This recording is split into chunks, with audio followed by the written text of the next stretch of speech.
একটা গুরুত্বপূর্ণ জিনিস নিয়ে আলোচনা করব। মানুষ সবসময় বলে সময় আসুক, দেখবি সব কিছু ঠিক হয়ে যাবে। সময়টা ভীষণ পারফেক্ট। সেই সময় নিয়েই সবার সামনে আমি একটু আলোচনা করতে চাই। জীবনে এমন একটা সময় ছিল, কারোর জন্য অপেক্ষা করে ঘন্টার পর ঘন্টা সময় পার করে দিতাম। আর এখন জীবনের এমন একটা সময় পার করছি, যারা আমার জন্য অপেক্ষা করে তাদেরকে সময় দেওয়ার মতো সময়টা আমার কাছে থাকে না। এরই নাম জীবন।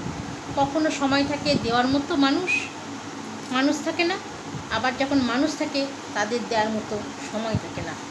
এমন একটা সময় পার করছি, সেই সময়টাতে সব কিছু হারিয়ে আমি দিশেহারা।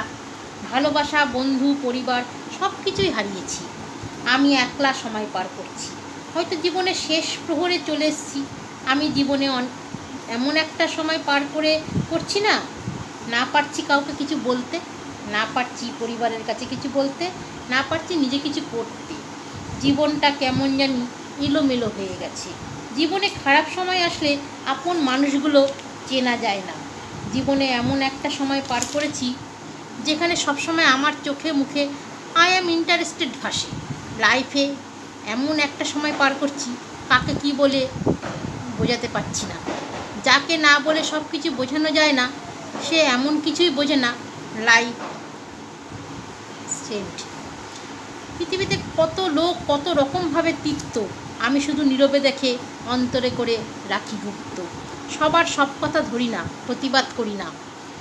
এই মাঝে বা এই না যে তা বলে বুঝি না বা বলতে ভয় পাই, বরং একটা ভাবি যা থাক, দুনিয়া কয়দিনের।